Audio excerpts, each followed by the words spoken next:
안녕하세요. 올해 60세가 되신 여성입니다. 요즘 날씨가 좋아서 다니는 절에 종종 기도를 올리러 가고 있어요. 제 마음이 풀렸으면 하는 마음보다도 거기에 가면 그냥 가슴이 편안해지고 불안했던 마음이 가라앉는 것을 느끼게 돼요. 그래서 절에 가는 순간만큼은 세상 모든 일들이 어지럽지 않게 느껴지는 것 같아요. 60을 먹었지만 살아가는 길에 참 풀리지 않는 수수께끼처럼 어려울 때가 많은 것 같아요. 그렇다 보니 눈에 보이지 않는 존재에게 의지하게 되는 것 같습니다. 절에 가면 저와 같은 마음을 안고 오는 분들이 참 많아요. 그런 분들을 보면서 저 또한 마음의 위안을 얻기도 했습니다. 이렇게 형체가 없지만 반드시 믿어야 하는 일들이 가끔 있는데 믿음 하나로 이루어낸 제 이야기를 한번 읊어볼까 합니다. 저는 결혼을 좀 일찍 한 편이었어요. 친정 엄마께서는 여자는 일찍 결혼해서 아이를 낳고 살아야 한다는 말씀을 귀에 담지 않으려 하셨거든요. 그래서 20살이 되자마자 결혼을 했어요. 제 남편은 제가 살고 있던 고향에서 공장을 운영하는 분이었는데 무뚝뚝하고 감정을 표현하는 방법을 모르는 사람이었지만 제게 굶주지 않을 만한 분이어서 불만이 없었어요. 결혼 후 2년 만에 나는 떡두꺼비 같은 아들을 품에 안을 수 있었습니다. 지금 생각해보면 애가 애를 낳은 꼴이었지만 귀하게 얻은 아이니만큼 정말 소중하게 키웠어요. 집에서는 장손이라 보니 시부모님도 남편도 아들에 대한 사랑이 너무나도 남달랐습니다. 우리 집으로 오면 어쩜 이렇게 생긴 것도 지 아빠를 빼다봐야 나 몰라. 그러니까 생긴 게 너무 판박이라 어디 가서 잃어버릴 일은 없을 거예요. 아들이 태어난 이후 집에서는 웃음이 끊기지 않았어요. 말 그대로 복덩이였죠. 아들이 3살이 될 때 둘째를 낳았는데 둘째도는 아들이었어요. 시댁은 아들이 워낙 귀한 집이었는데요. 두 아들을 두고 나서 얼마나 제가 사랑받았는지 모르겠어요. 어린이들도 잘 자라고 행복한 날들이었어요. 하지만 신이 제 행복을 질투했던 걸까요? 제 행복이 어느 날 갑자기 무너지는 일이 벌어졌어요. 맏아이가 5살이 되던 날, 어린애가 아플 때 방에서 누워있을 정도로 아픈 증세가 있어서 무엇이라도 먹여야겠다는 생각에 작은 아이를 어머니에게 맡기고 장을 보러 나가기로 했어요. 그러나 큰아이가 따라가고 싶다고 재촉하는 걸 들었어요. 혼자서 신속히 장을 보고 돌아오려 했던 것인데 엄마와 함께 가고 싶다는 말을 듣게 됐어요. 아이를 찾아보지만 과자 코너에 큰 아이가 없어요. 어디 갔어요? 물으려고 하니 상우는 어디에 갔는지 궁금해했어요. 마음은 떨리며 직원에게 아이를 못 보았냐고 물어봤어요. 혹시 파랑색 티셔츠를 입은 키 한 이 정도 되는 남자를 못 보았나요? 계산 중이던 저희 직원이 내게 말했어요. 물어볼게요. 직원은 급하게 계산대에 계신 분께 아이를 보지 못했느냐고 물었지만 보지 못했다는 거예요. 그 순간 머릿속이 하얘지면서 심정이 미친 듯이 뛰기 시작했어요. 아무래도 뭔가 잘못돼도 한참 잘못되었다는 생각이 드는 겁니다. 저는 혼비백산에서 근처를 잡듯이 뒤지기 시작했어요. 다른 사람들이 저를 봤을 때는 영락없는 미친 사람이었을 거예요. 그만큼 제정신이 아닌 상태로 사방팔방을 헤지고 다녔어요. 아이를 잃어버리는 건 아닐까 하는 생각에 너무 무서운 겁니다. 저는 경찰에 신고를 하고 남편에게 연락을 했어요. 남편 또한 놀라기는 마찬가지였어요. 우리 상욱이는 정말 아직 못 찾은 거야? 여보, 어떻게 됐는지 정말 급작스러웠어요만 우리 상욱이가 사라졌어요. 경찰서에서 금방 찾아낼 수 있을 거란 희망적인 이야기를 들었어요. 아직 많은 시간이 지나지 않았으니까 걱정하지 마세요. 어머님 저희는 최선을 다하고 있어요. 이후로 우리 가족의 삶은 모든 일상이 멈춰버렸어요. 그야말로 재앙이 아니었나 해요. 어머님은 머리를 감싸고 누운 채 계셨어요. 우리 장막처럼 어린 것이 아이를 찾을 수 있을 것이라는 희망을 품고 가족 전체가 모든 곳에서 아이를 찾아다녔어요. 전단지를 분배하고 있는 우리 동네뿐만 아니라 인접 동네까지린 곳이 없어서 한 달 동안 그를 찾았지만 아무런 소득도 없었어요. 가족들은 허망한 상태로 하루하루 눈물 흘리며 시간을 보내고 있었죠. 가장 마음이 지옥 같은 건 저였는데 그날 그냥 혼자 장을 보러 갔다면, 과자 코너에서 혼자 두지 않았다면, 아이에게 눈을 떼지 않았다면 하면서 스스로를 엄청나게 자책했어요. 나중에는 만나지 못해도 괜찮으니 제발 사람만 있었으면 좋겠다는 생각밖에 되지 않았어요. 뉴스에서 실종사고 뉴스가 나오는 날이면 심장이 너무 빨리 뛰어서 아무것도 할 수 없었어요. 그래서 아예 뉴스를 안 보고 살았어요. 한두 달 동안 정신 나간 사람처럼 지냈죠. 경찰들은 아이를 찾는 속도에 진전이 있지 않다고만 말할 뿐, 그들은 최선을 다하고 있다고 말하고 있습니다. 지금 생각해보면 그도 그럴 것이 당시에는 실종 아동을 찾는 시스템이 잘 구축되어 있지 않았기 때문이죠. 어머님은 제게 대한 원망을 매우 많이 했어요. 내가 애를 제대로 보았더라면 이런 일이 일어나지 않았을 텐데, 라고 말씀하시더라고요. 애 엄마가 아이를 잘 보아야지. 우리 상황은 어떻게 될 건가요, 어머님? 정말 죄송합니다. 엄마도 지금 어렵긴 한가 봐요. 분명 찾을 수 있을 거예요. 조금만 진정해 보세요. 경찰들조차도 찾지 못한다고 하는데 내가 혼자서 어떤 방법으로 우리 아들을 찾을 것이냐. 화가 난 어머님은 결국 얼마 지나지 않아서 저를 집에서 내쫓아버리셨어요. 남편 또한 조에 대한 원망이 찰나로 차서 어머님의 의지를 거스르지 못하였다고 하더라고요. 어머님, 제가 정말 잘못했어요. 무슨 일이 있더라도 상욱이를 꼭 찾아올게요. 정말이에요. 됐다. 내 같은 아이는 우리 집에 있을 필요가 없다. 아, 당장 내 집에서 썩 꺼져. 한순간에 말도 안 되는 일들이 제 눈앞에 현실로 다가왔어요. 큰 아이를 잃어버리고 그 사건으로 저는 내쫓기면서 이혼을 당해버렸어요. 작은 아들과도 인연이 끊어졌다. 마찬가지로 시댁에서 절대로 아이를 저한테 주진 않을 거라고 완강했죠. 저도 잘못한 점이 있었기 때문에 고집부리기 어려웠어요.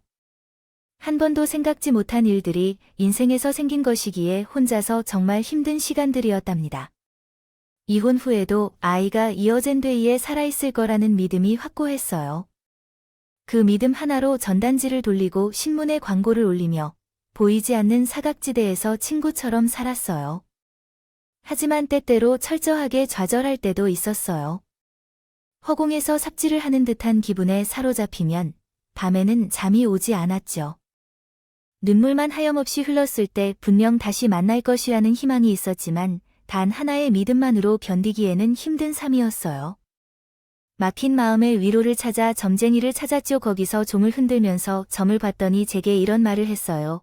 내 아들은 잘 살아 분명 다시 만날 거야. 그러니까 너무 한달이 나서 살 거 없어. 눈에 보이지 않는 존재의 말들을 받아들이는 점쟁이일 뿐이었지만 그 말로 얼마나 위안을 받고 힘을 얻었는지 모르겠어요. 알 수 없는 그의 말 한마디에 10년을 버텼어요. 그래야 내가 살 수 있을 거라고요. 어딘가에 분명 내 아들이 잘 살고 있을 얼굴을 한 번만 보고 싶다는 생각으로 버텨왔습니다. 아이를 잃고 이혼한 지 13년이 지났어요. 20살 때 결혼했는데 벌써 40이 되었죠. 시간이 너무 빨리 흘러갔던데 그 사이에 아이를 다시 만나더라도 괜찮은 엄마가 되겠다고 열심히 살았어요. 작은 수건 공장에서 미싱을 하면서 살았는데 공장 사장님은 제 상황을 잘 이해해 주시고 저를 따뜻하게 대해 주셨어요. 사정을 공유하면서 친구처럼 지내기도 했어요. 사장님도 비슷한 나이에 아이를 키우고 있으신 것 같아요. 엄마였었던 분이어서 제 마음을 잘 헤아려 주시는 분이셨죠. 우리도 함께 일한 지 거의 8년째 되었어요. 그러던 어느 날 그분이 이런 말씀을 하셨습니다. 현숙 씨도 혼자인 지 오래됐는데 계속 큰 아들만 찾아다니며 살 수는 없겠지요. 40이 됐는데 아직 우리와 어울리지 않을까요? 한번 남자를 만나보는 것도 좋을 거예요. 저희 회사 사장님 중에서도 혼자 사시는 분이 있는데 사람 착하고 괜찮으신 분이에요. 둘이 나이도 비슷하고요. 사장님의 호의에 감사한 마음은 있었지만 저는 그 요청을 거절했어요. 아이를 찾는 데 집중하고 다른 일에는 별로 신경을 쓰지 않았기 때문이죠. 이후에도 사장님은 몇 번이나 저에게 한 번만 만나보라 제안을 해주셨어요. 그동안 사장님이 저에게 베푸신 마음이 있는데 아무리 그래도 그렇게까지 거절하는 것도 좀 아닌 것 같아서 밥이라도 한 번 같이 먹자는 마음으로 그 남자를 만나 도화했어요. 남자는 키도 크고 덩치도 큰 아주 듬직한 스타일의 사람이었습니다. 현숙 씨 사정은 들어서 알고 있어요. 어려운 걸음을 해주신 것도 잘합니다. 저도 아들을 키우고 있어서 그 마음을 100번 이해하기도 하고요. 살다 보면 무엇을 그렇게까지 힘들게 아들을 찾느냐며 이제 그만 놓아주라는 말을 하는 사람들도 있었는데 그 남자는 제 마음을 헤아려주는 말을 하는 거예요. 순간 눈물이 핑 돌았고요. 18세 아들과 함께 찍은 종합사진을 보여준 후 우리 큰아들이 옆에 있었다면 딱 18살인 것만 같아서 순간 그 아이가 제 아들과 같이 보여서 신기했어요. 사진을 본 순간 그 남자를 알고 싶다는 생각이 들었어요. 그 이후 우리는 가끔 만나서 함께 밥도 먹고 가끔은 한 잔의 술도 마시면서 친구처럼 또는 연인처럼 가깝게 지냈어요. 어느 날 제가 어떻게 혼자가 되셨는지를 물어봤는데 사실 저는 사별을 경험하여 혼자가 되었어요. 아이들의 엄마는 뇌졸중으로 오랜 시간을 힘들이셨거든요. 세상에나 그런 일이 있었군요. 사별하셨다는 것은 몰랐어요. 얼마나 힘들었을지 떠올리기가 어려우셨을 텐데요. 아픈 사람이 힘든 일이죠. 그래도 아픔을 지키는 일이 쉬운 일은 아니었을 거예요. 제가 혼자서 되시고 난 후 얼마나 힘들었을지 조금이나마 이해해봅니다. 아버님의 일도 그렇고 갑자기 혼자서 밥을 먹고 사는 것이 얼마나 어려울지. 아이들만 키워오신 분이셨다면 이혼하기 전에 전 남편으로부터 조금씩 생활비를 받으며 살아왔다고 하셨는데요. 전 남편은 그 일 때문에 저에게 사과하는 마음을 가졌을 텐데 그래도 여전히 자신이 나쁜 부부라는 생각을 했었나 봐요. 저희는 종종 연락하면서 지내는데 작은 아들과는 1년에 2번 만나고 있었어요. 전 남편과 완전히 인연이 끝난 것이 아니라는 것을 알게 되면 불편해질 수도 있어서 약간 걱정이 되었어요. 그런데 그의 대답은 의외였어요. 전 남편께서 그래도 참됨됨이가 좋은 분이시네요. 부부의 여운이 끊겨버린 상황에서 그렇게 신경을 써주는 것도 쉽지 않았을 테지만 힘든 시기에도 얼마나 든든하셨을지 정말 궁금합니다. 저는 왠지 이 사실을 알면 불쾌해하실까봐 조심스러운 마음이 있었는데 그런 일로 걱정을 끼쳐드려 죄송합니다. 웃음이 나오네요. 전혀 그런 걱정하지 않으셔도 돼요. 오히려 도움을 받을 곳이 있으셨더니 다행이라는 생각밖에 되지 않아요. 내가 느끼는 것이지만 사장님은 다른 사람들과는 마음이 깊이 다른 것 같아요. 그래서 사장님이 참 좋아요. 같이 있으면 마음이 편하거든요. 그렇게 느끼신다고 하니 죄가 오히려 감사할 일입니다.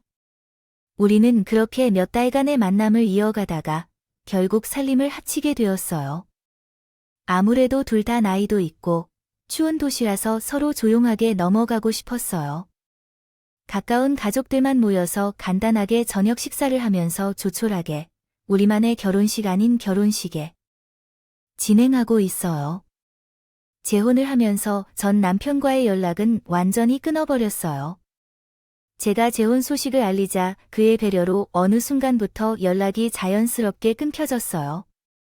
저 또한 새로운 삶에 빨리 적응해야 했고 재혼을 결심했을 때 가장 걱정이 된 것은 새로운 아들인 준혁이었어요. 그는 예민한 나이기도 하고 새엄마인 저를 어떻게 받아들일지 조심스럽게 대하더라고요. 그러나 준혁은 한마음에 저의 조심스러운 마음을 단번에 잠재워 주었어요. 아들은 제 나이에 어울리지 않게 너무나 의젓한 아이였어요. 저를 새엄마로 여기는 것도 없었고 정말 친하다는 것 이상으로 잘 대해주는 아이였습니다.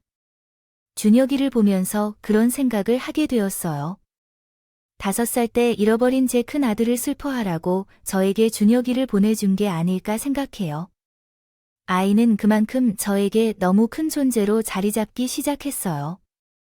엄마는 좋은 분이라서 얼마나 마음이 클지 몰라요.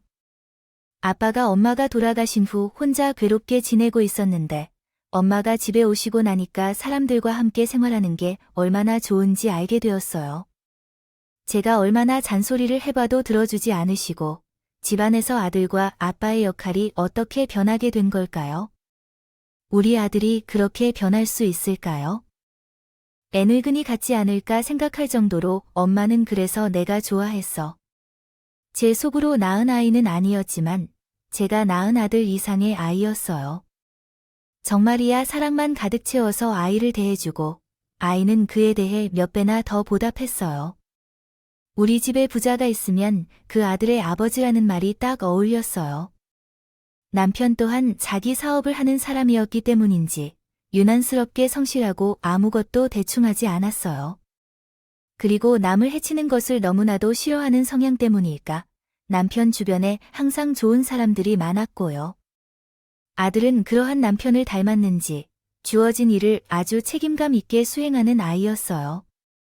그렇게 아들이 대학에 다니고 군대에 갔다 온 뒤 취업을 하면서 저는 집에서 원래 있던 사람처럼 자리 잡았어요. 큰 아들을 찾느라 힘든 시간을 보내면서도 보상을 받는 듯한 기분이었어요. 그렇다고 해서 마음 한켠에는 큰 아들 상욱에 대한 미련이 아예 없어진 것은 아니었어요. 언젠가는 다시 만날 거라는 생각으로 때때로 절에 가서 진심을 다해 기도를 드렸습니다. 이제 제가 할 수 있는 일이 그게 전부인 것 같았기 때문이에요. 그렇게 살아온 결과 제 재혼은 17년이 되어가네요. 정신을 차리니 처음 결혼한 때보다 재혼을 함으로써 보낸 세월이 더 길었습니다. 되었다는 거네요. 재작년에 우리 아들 준혁이가 결혼을 했어요. 우리 며느리는 올해 귀여운 손녀를 출산했는데 드디어 제가 나이를 먹었구나 하는 생각이 들었어요. 어느덧 할머니가 된 거예요. 아이고, 어떻게 이렇게 예쁠까 해도 아픈 게 없을지 몰라요. 예쁘게 생기고 마치 잘 익은 복숭아처럼 생긴 손녀를 보니 고개를 돌리지 않고 이렇게 예뻐라 생각했어요. 귀 좀 봐. 엄마를 닮았으니까 완전히 부처님이야. 나의 유전자를 받지 않았음에도 불구하고 이렇게 훌륭한 아들이라니 그런 녀석이라서 사랑하지 않을 수 없었어요. 어느 날 나의 종종 다니던 절에서 기도한 후 그날 밤 꿈을 꾸었어요. 30년 전 어린 제가 꿈속에 나타난 거예요.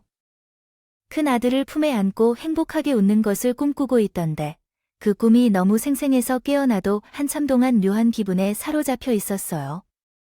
정말 우리가 다시 만나게 될 순간이 올까 하는 생각이 들었죠.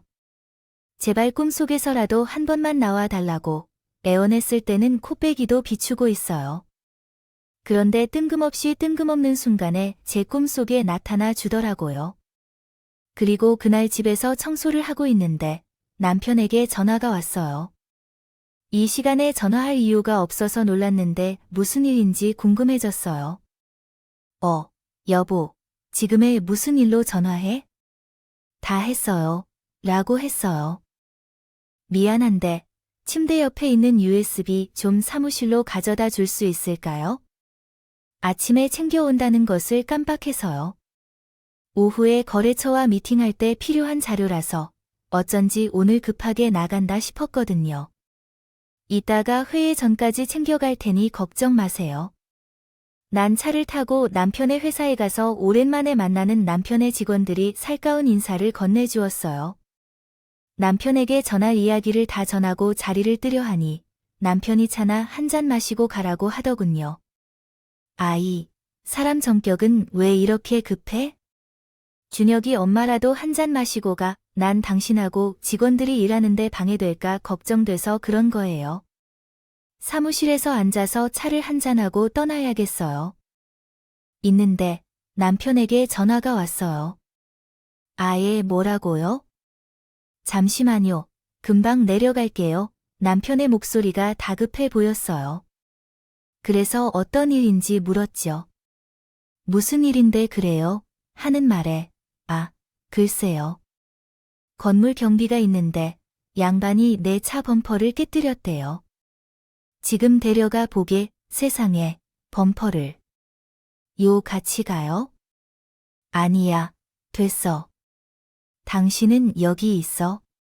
별일 아니니 내가 혼자 가볼게. 작은 접촉 사고로 남편의 차가 파손된 것 같았어요. 남편은 급히 주차장으로 내려갔는데 그 후로 한참이 지나도 돌아오지 않았어요. 걱정스러운 마음에 저는 지하 주차장으로 아래로 내려다 봤더니 멀리 남편의 목소리가 들렸습니다. 저는 남편 쪽으로 향하며 다가가는데 가까이 가보니 놀라운 광경이 펼쳐져 있었습니다. 착하고 성실한 우리 남편이 경비원의 목을 붙잡고 있었고 손을 위로 올려서 겁을 주는 제스처를 취하고 있었습니다. 이런 모습을 보고는 놀라지 않을 수 없었습니다. 남편은 그런 행동을 할 사람이 전혀 아니었기 때문이었습니다. 도대체 무슨 일이 일어나고 있는지 궁금해졌습니다. 그 경비원의 얼굴을 살펴보니 꽤 젊은 남자였습니다. 요즘 취업이 어려워서 그런지 10대의 젊은 남자가 이런 위험한 일에? 청년이 경비를 하는 게 믿기지 않은데 그건 별로야. 아들뻘 정도에 불과한 사람이 어떻게 그럴 수 있지 싶어서 나는 말을 그만하라고 하려고 다가갔어요. 그때 젊은 경비원은 능력을 넘어선 걸 참을 수 없다는 듯이 남편을 막았는데 그 순간 나는 너무 놀라서 소리를 질렀어요. 무슨 일이야? 내가 지금 뭐 본 거야? 나가사와 화들짝 놀라서 말하고 있었어요. 여보, 이게 아니라요. 이 사람이 내 차를 손댔는데 뻔뻔해서. 아니, 그게 아니라 분명히 경비원님, 혹시 부모님 계시나요? 저는 경비원에게 부모님을 만나러 오신 것인가요? 물었어요. 아무 이유 없이 물어본 것이 아니었어요. 그때는 한여름이었기 때문에 반팔을 입고 있었는데 경비원이 저항을 하려고 팔을 들었을 때 팔의 안쪽에서 널찍하게 생긴 흉터가 보였습니다. 그 흉터의 모양은 보통한 것이 아니었어요. 30년 전에 잃어버린 제 큰아들 상욱이는 3살 때 다리미에 팔을 다쳐서 흉이 남은 적이 있었는데 당시에는 저희가 넉넉지 못해서 적절한 치료를 받지 못했었거든요. 제 큰아들 상욱이가 지금까지 흉터 제거 수술을 받지 못했다면 아마 그대로 남아있을 가능성이 컸을 겁니다. 그 흉터의 모양과 위치가요. 어딘가 낯선 흉터 한 곳이 분명히 제 아들의 것이었어요. 저는 혹시 부모님을 찾으려는 마음에 그가 부모님이 있는지 물었어요. 그러자 그는 매우 어색한 한국말로 이런 말을 했답니다. 저는 고아원에서 자랐다가 미국으로 입양된 후 방황하다 지금은 부모님이 없어요. 순간 저의 아들일지도 모른다는 직감이 들었지만 확인할 방법이 없어서 당황했어요. 그때 경비원은 뭔가를 알고 있는 듯한 표정을 짓더니 지갑을 꺼내어 그 안에 있는 한 장의 사진을 제게 보여주었습니다. 두 번째 산문을 보니 기분 좋아할 만데 사진은 어느 곳에 있나요?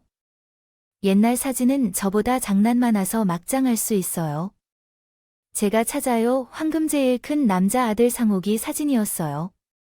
대학생 때 처음 고아원으로 갔을 때 찍힌 사진이었어요. 언젠가는 필요할 것 같아서 항상 가지고 다녔어요. 그 제일 큰 아들 사진 속 아이는 제일 큰 아들 상욱이가 맞았어요. 나쁠 게 없었어요. 그 자리에서 온몸을 떨며 울면서 말했어요.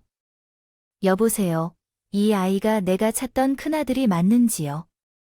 상호야, 엄마야, 어떻게 내가 너를 여기서 만날 수 있을까요? 말도 안 돼 살아 있어줘서 너무 감사합니다. 남편도 순간 어안이 벙벙한 얼굴을 하다가 이내 흥분을 도졌어요. 가라앉히고 우리에게 위로해 주었어요. 남편도 내 사정을 전부 알고 있었기 때문에요. 엄마는 정말 제 엄마예요. 믿기 어려워요. 우리는 서류를 꽉 쥐고 끝없이 눈물을 흘렸어요. 그러던 중 남편은 아들에게 이렇게 말했어요. 아, 그걸 모르고 오해해서 미안해요. 어제 일은 정말 죄송했어요. 사자의 의미로 자수리비는 주실 필요 없어요. 그리고 나는 큰 아들을 안아가며 말해요. 살아 있어줘서 정말 고마워. 우리 와이프가 오랜 시간을 헤맸는데도 그리고 그 밤 남편은 저한테 빨리 전 남편을 찾아보려고 합니다. 저와 당신의 남편도 아들을 잃은 적이 있었잖아요. 그래서 지금까지 얼마나 괴로웠을지 상상도 못해요. 얼른 수소문해서 연락해보세요. 시간이 흘렀다고 해도 그 자신이 아들이 자는 곳을 알아야겠죠. 그렇게 열정적으로 신경 쓰는 남편에게 진심으로 감사하다는 말을 전해주세요. 그리고 남편이 아까 우리 큰 아들의 멱살을 잡는 것을 보고 물어봤어요.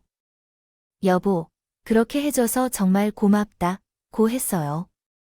아, 그렇다면 멱살을 잡은 걸 봤는데 어떻게 된 거예요? 진짜 깜짝 놀랐어요. 당신이 그런 사람이 아니잖아요. 아, 그건 나도 아까 순간적으로 너무 흥분해서 그랬던 거예요.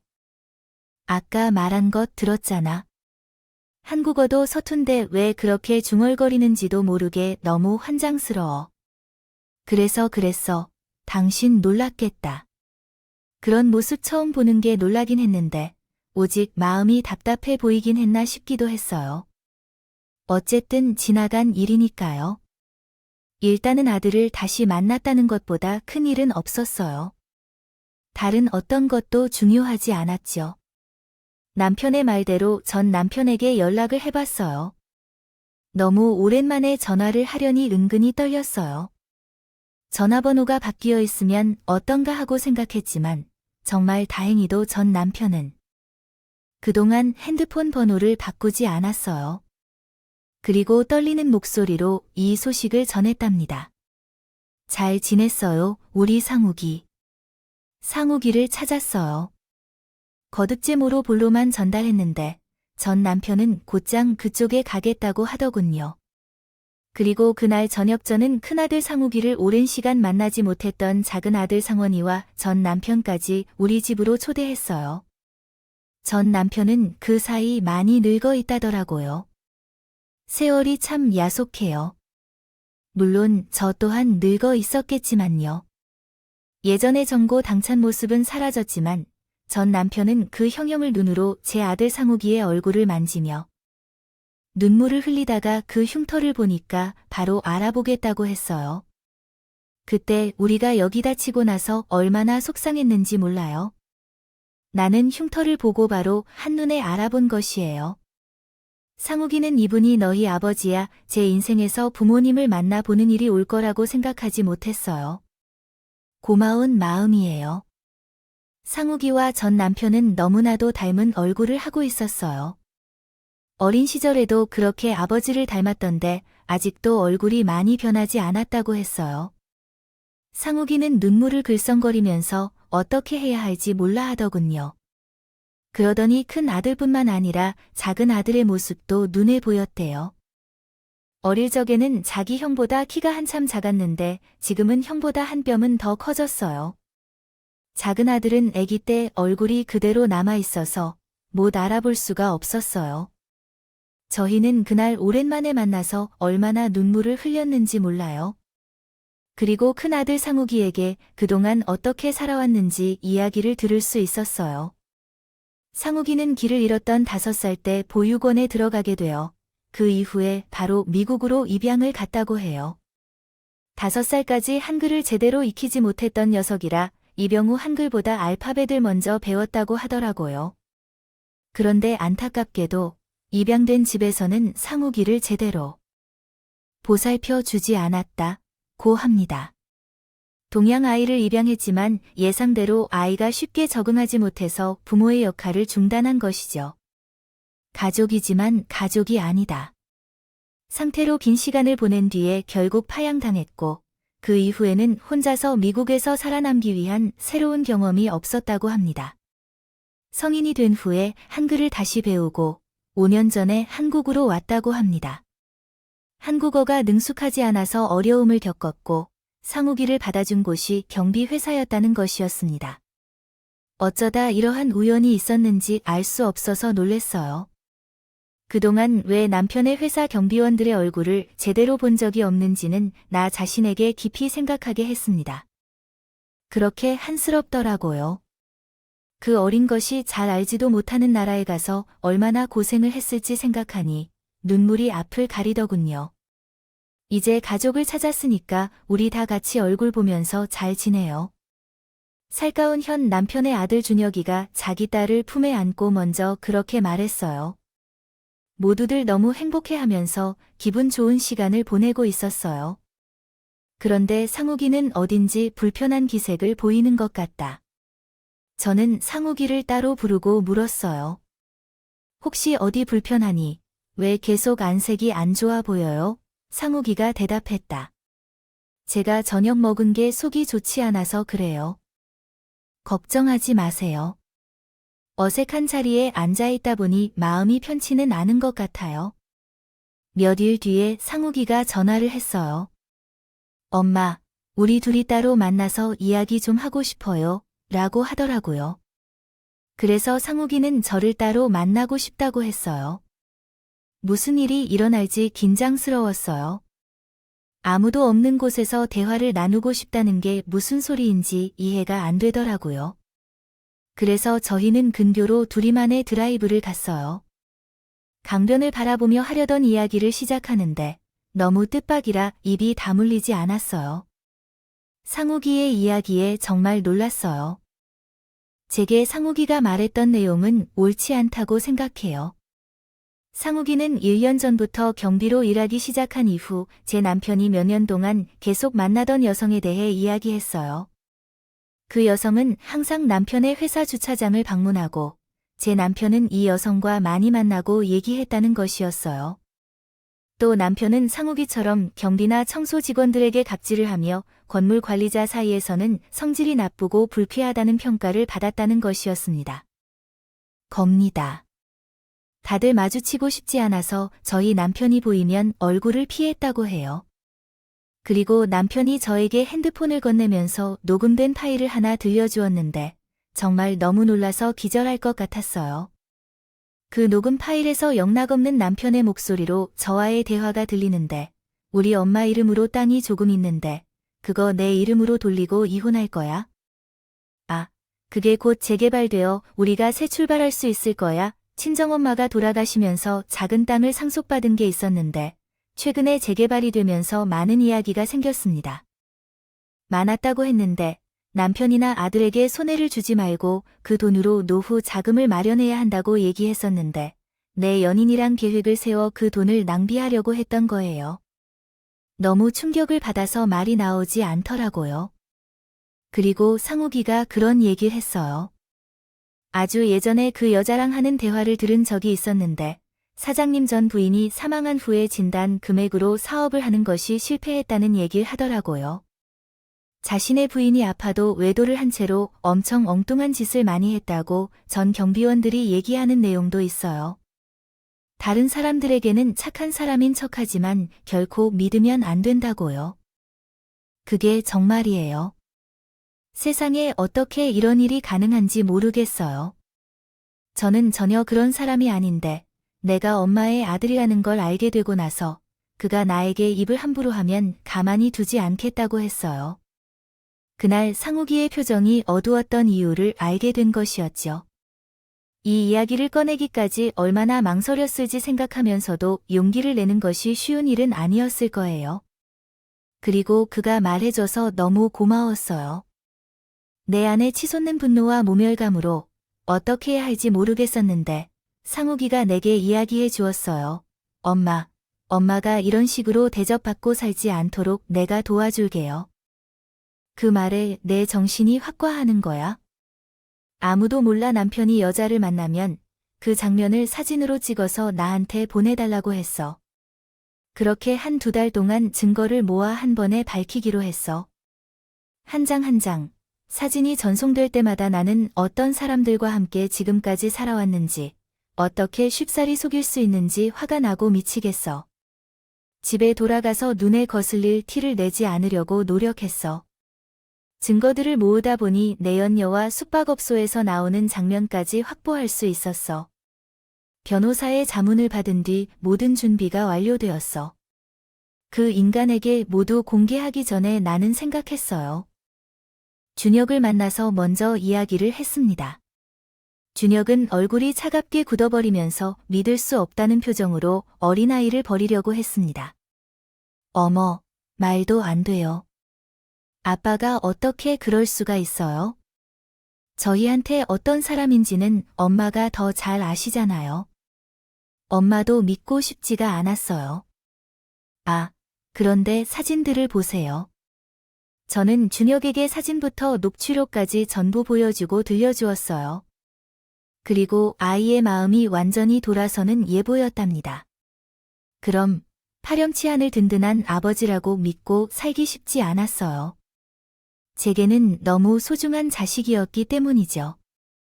남편에게 소송을 내는 결정을 했고 제가 확보한 증거들이 명백했기 때문에 순수화하는 데까지 오랜 시간이 걸리지 않았습니다. 이런 식으로 다시 구성할 수 있습니다. 미안해요. 그 인간은 나에게 이야기하려고 해요. 아, 여보. 정말 죄송해요. 당신에 대해 이렇게 행동하려는 게 아니었어요.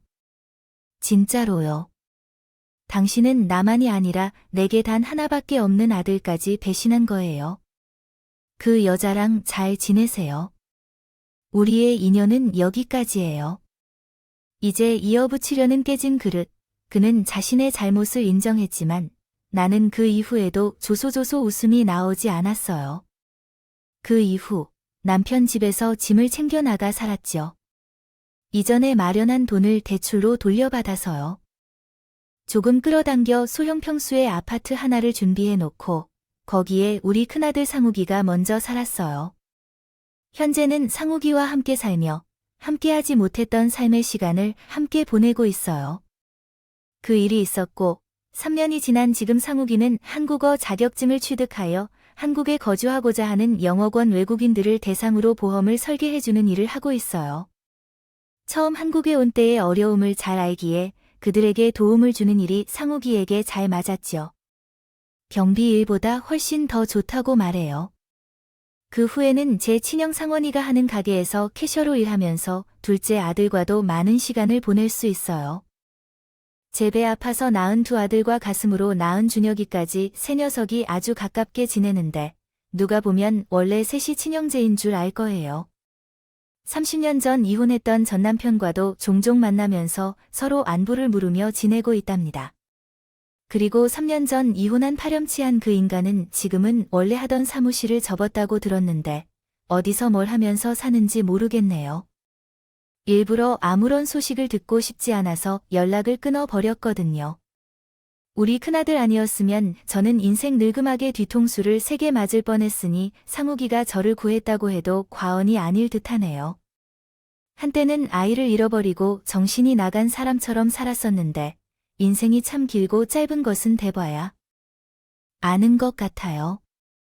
결국 그때 그 아이를 찾았어요. 구렁텅이에 빠질 뻔한 제 인생도 아들이 구해주었거든요. 새 아들을 바라보면서 내가 그래도 인생을 헛살지 않았구나 하는 생각이 들어요. 당장 어려운 상황이라 해도 결국 끝은 있다는 이야기를 마지막으로 전하고 싶어요. 지금까지 커피앤톡으로 함께 했습니다. 오늘도 끝까지 함께 해주셔서 감사드리고요.